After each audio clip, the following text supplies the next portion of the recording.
Vous avez entendu des coups de Ah feu? ouais, ça a tiré. Quel type de calibre? RP à plomb. Plomb? Ouais, je pense. Combien de coups? 3-4 fois. 2 coups. Ouais, 2-3 coups. Ce qui vous a surtout fait peur, c'est quoi? C'est les couteaux et les katanas? Ouais, c'est ça. Et comment ils ont réussi à rentrer? Ils ont forcé les portes. Romain reçoit un appel inquiétant. On part sur une bagarre apparemment entre jeunes. Donc ce serait dans un appartement en location. Il y aurait potentiellement des coups de couteau, donc on va aller voir ce qui se passe. Le psych débarque dans ce quartier résidentiel.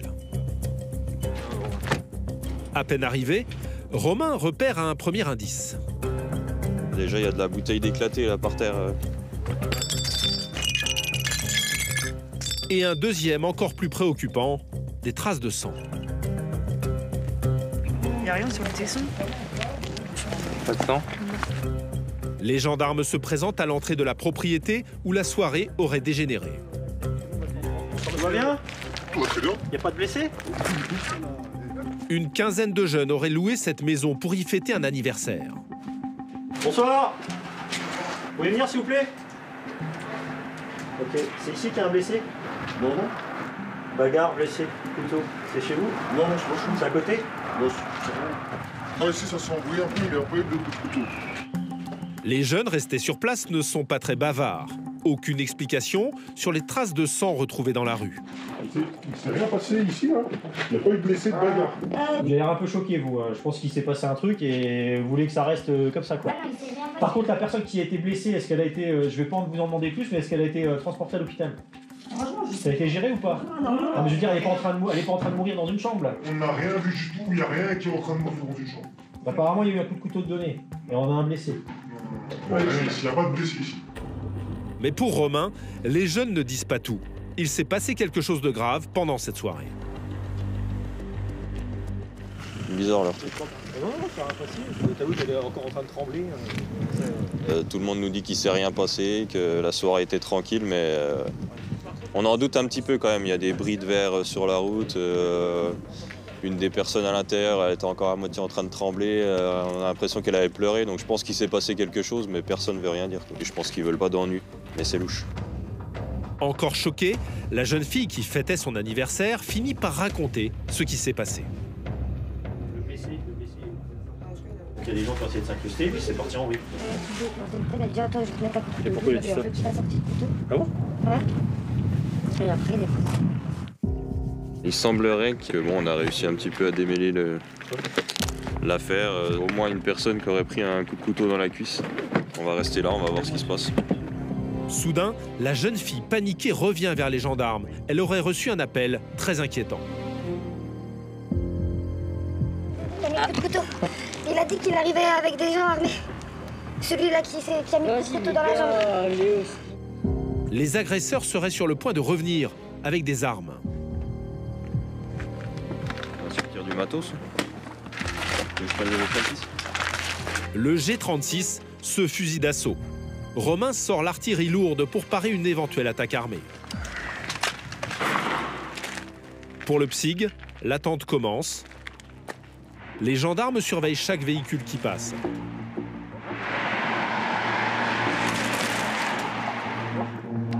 Mais au bout d'une demi-heure, toujours rien. Le PSIG décide de retourner voir les jeunes. Non, là, franchement, ceux qui ont fait la bagarre, ils sont tous partis, on a apaisé, on est en train de ranger. Ok. On est en train de gérer le bail. On s'en va. D'autres invités présents à la soirée reviennent après avoir pris la fuite pendant la bagarre. Selon eux, plus de danger à l'horizon. Donc pour vous, le mec, il peut pas revenir. Celui qui a mis le coup de couteau dans la cuisse. Mais Il n'y a pas de risque qu'il revienne ce soir. Ah non, il y a l'hôpital. Allez. Apparemment, l'agresseur serait donc lui aussi blessé. Impossible qu'il revienne. Mais les gendarmes préfèrent mettre les jeunes en garde. Ça sert à rien de rester là. Là, je suis là pour vous protéger. Il y a un risque, vous barrez, quoi. Le PSIG leur demande de quitter la maison pour leur sécurité. Ça fait déjà une bonne demi-heure qu'on attend et que personne n'arrive, donc on a bien prévenu les locataires de l'appartement de plier bagages et de partir. Mais nous, après, on ne peut pas planquer ici toute la nuit. La tension est retombée, les gendarmes repartent. Et on s'en va. Le PSIG peut reprendre sa patrouille de nuit.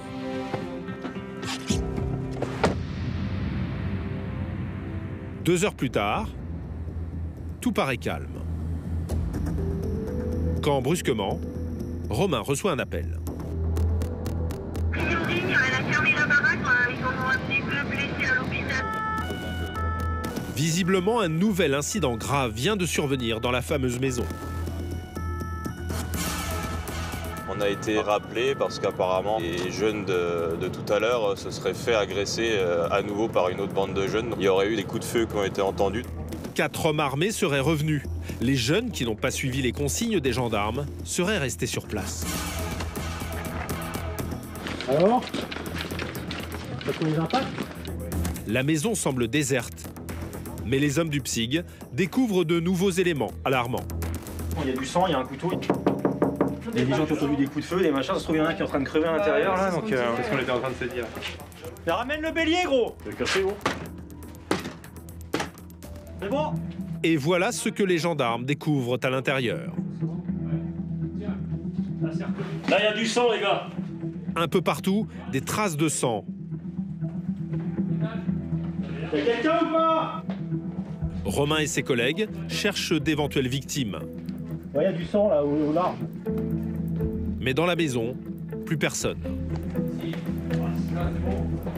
Du sang sur le balcon. On touche rien, les gars. Les représailles ont mal tourné. Dehors, une voiture attire l'attention des gendarmes.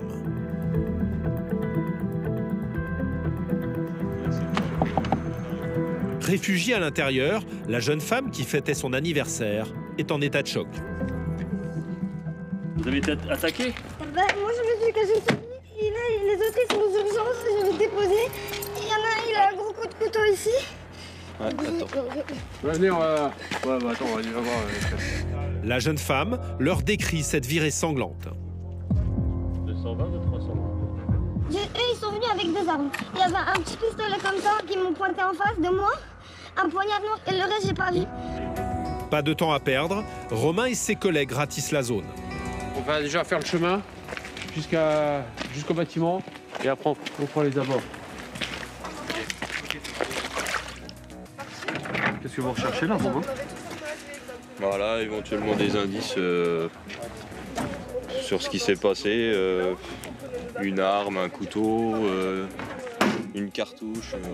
En fouillant le secteur, les gendarmes tombent sur d'autres jeunes, eux aussi cachés dans leur voiture, pour échapper aux assaillants.